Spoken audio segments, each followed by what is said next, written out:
My name's Sonu Lamba, and today we're making a kid-friendly penne.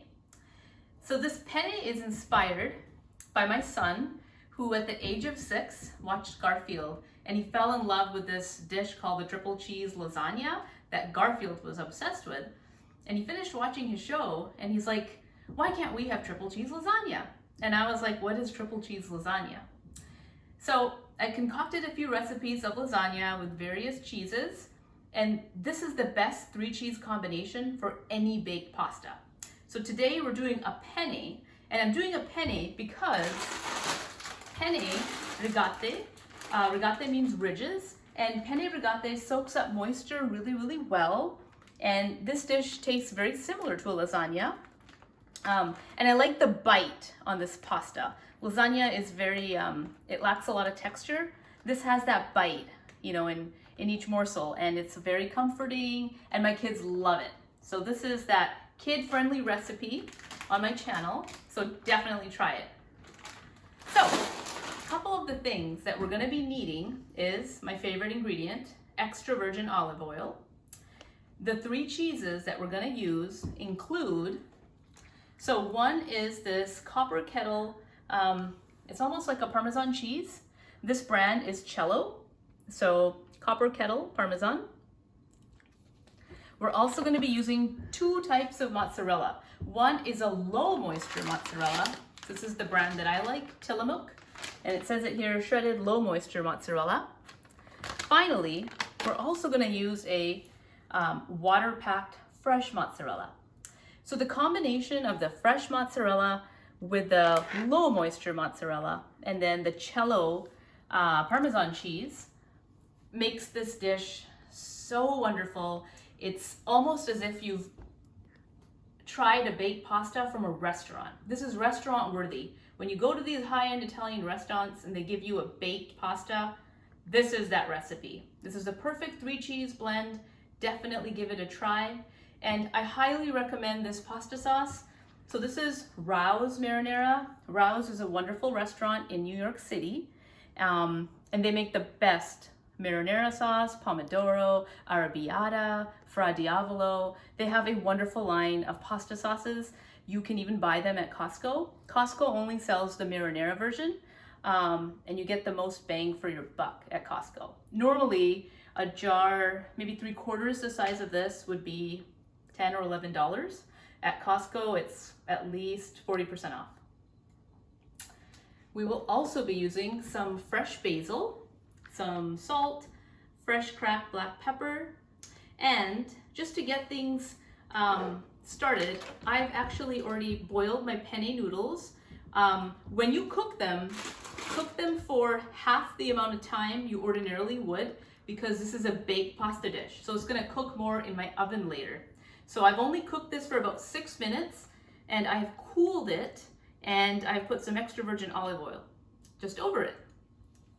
So I'm gonna go ahead and just take my cheeses out of my containers, and then we're gonna toss this, put it in our baking dish in here, cover it in foil, bake it for 20 minutes, and then after that time, we are gonna broil it for another 3 to 4, and then we're done. Welcome back. So I have taken my 3 cheeses and just transferred it into this larger bowl. So this is my copper kettle parmesan.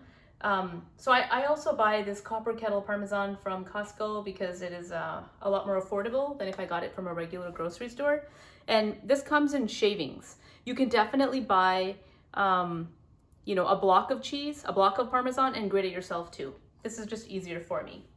Now, and then this is the low moisture parmesan right here, just thicker shredded. It comes like this, like we saw.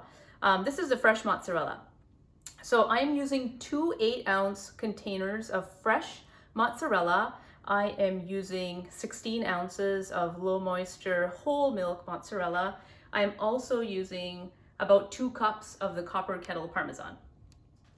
Now, this is the other 8 ounces of the water packed mozzarella. So I'm gonna go ahead and then just cut this in bite-sized pieces so it melts nice and evenly.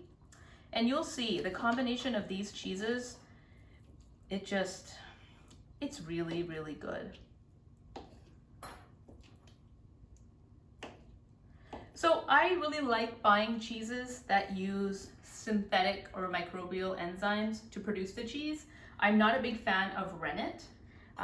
Rennet is an enzyme that is taken from young calves' intestines, and I really like using a more ethical choice like, you know, microbial or any other lab-produced enzymes to produce the cheese.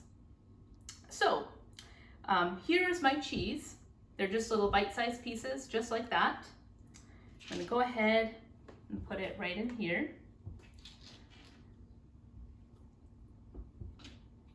Great. Okay, so we're almost ready.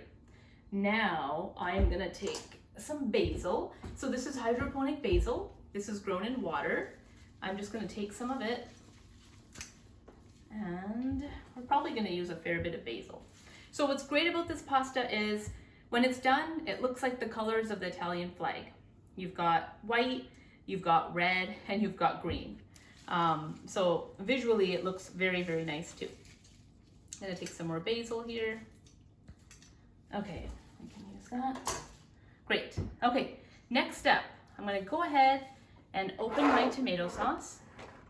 Wonderful. And I'm gonna put about half in here and give this a mix. And this is a 28-ounce bottle of marinara sauce. You can also use pomodoro sauce. Marinara or pomodoro work really nice. If you want to get a little kick into your pasta, definitely use arrabbiata, which is nice and spicy. It has red chili flakes in it. So I'm giving this a toss. This smells so good. I can smell the tomatoes in the tomato sauce. They smell like San Marzano tomatoes. They smell wonderful. Like I said, this dish tastes like something you would eat at a very nice Italian restaurant. Okay, so I need to add a little bit of salt and pepper.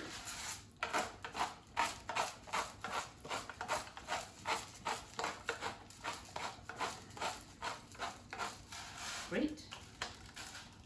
And pepper. And if you like pepper, you can add more. If you don't, maybe just add a little. Our family loves black pepper. Okay, next, I'm gonna go ahead and add my cheese.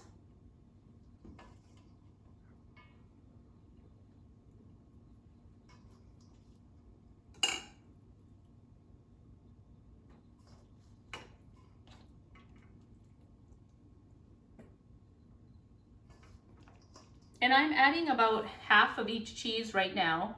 And if I need more later, I will add more later. But this is a good start.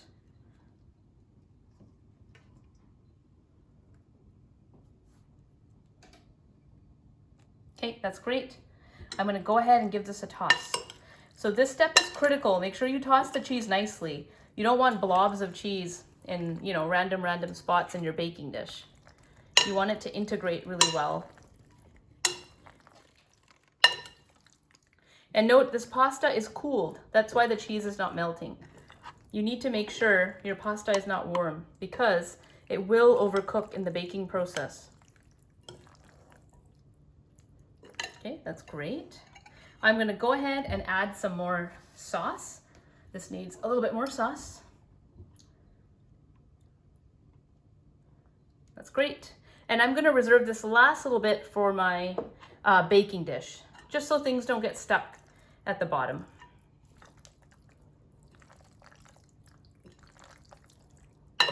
This looks fantastic. Okay, I'm gonna add just a little bit more salt and pepper.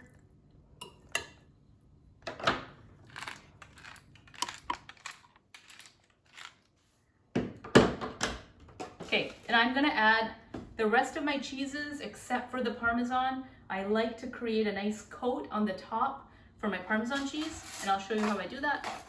A little bit more salt. Okay, now's a great time for the basil. So I'm gonna add my leaves in just like that. I don't wanna, I wanna be careful not to crush these leaves. When they get crushed, they get like this dark green color. They don't look so appetizing anymore. Okay.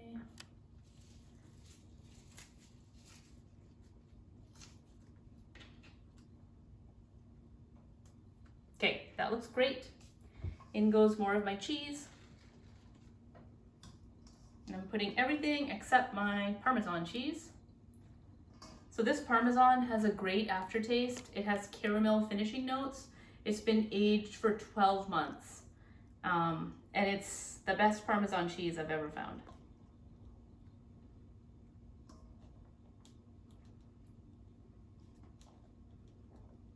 See, this kind of looks like the Italian flag.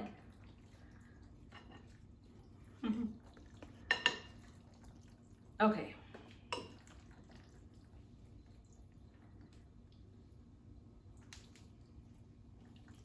Okay, that looks great to me. It's perfect. I'm gonna go ahead and give my hands a wipe. And next, we will get our baking dish ready. So I'm gonna go ahead and put the rest of my sauce on the bottom here.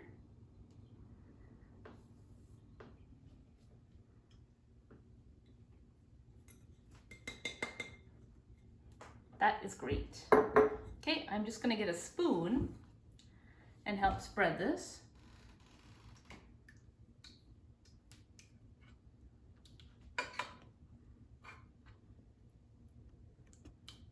And this pasta sauce works great on spaghetti. It works great on like an eggplant rollatini, eggplant parm, any pasta you're making. This is a sauce that goes with any Italian dish.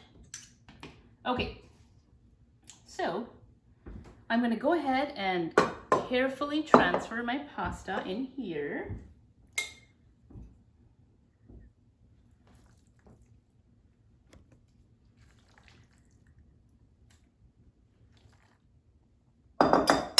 Okay, let's put this here. A little bit more pepper, just on the top. Great. Okay, and now I'm gonna go ahead and put the rest of that Parmesan cheese. I'm gonna show you what I'm gonna do now. So the Parmesan cheese is just gonna go on the top because I want it to create this wonderful crust.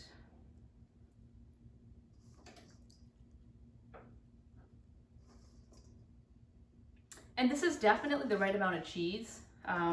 2 cups of the Parmesan cheese, 16 ounces of the water-packed mozzarella, and then 16 ounces of the whole milk mozzarella, or the low moisture mozzarella.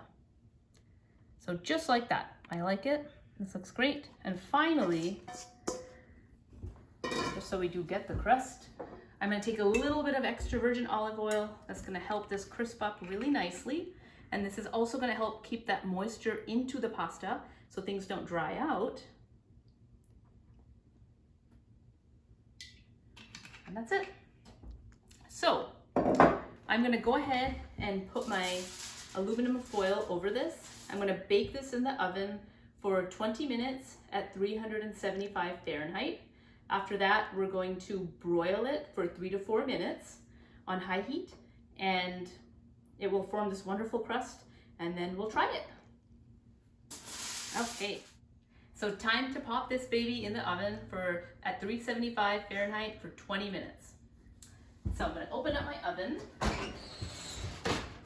Go ahead and put this in, and be careful, this thing is heavy.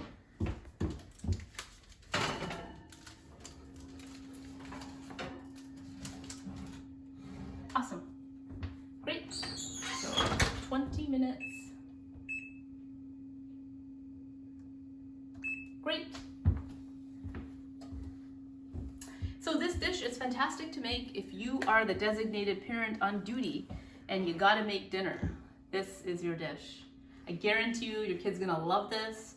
When things start to open up again and we can be more social, you can entertain, you can do a play date and make this for dinner. What's wonderful about this dish is you can make it a few days ahead of time. You can actually just put the whole pan in the fridge and you can bake it a few days later. Now you have to make sure you undercook the penne. If your penne is cooked perfectly according to the directions, it will overcook. Also, the moisture of the sauce and cheeses, if it stays in the fridge, it will continue to soften it. So cook it for half the amount of time, then go ahead and follow the steps that I did. Put it in your fridge and then bake it whenever you want. Okay, I'm gonna tidy up here. Welcome back. Our pasta is done. Here it is. So again, I have baked this for 20 minutes at 375 degrees Fahrenheit. After that, I broiled it for about 5 to 6 minutes, and I moved it to the higher element, and it was really, really close to the flame. And so that's how you have this really, really nice crust on the penne. Again, this is a triple cheese penne. I love these brown marks. This makes a wonderful crust. And some of the pasta is nice and toasty, which gives an additional texture. And then I just put some fresh basil leaves on top. Okay, my favorite part, we get to try this. I'm trying to get a little bit of everything, some sauce, the different cheeses.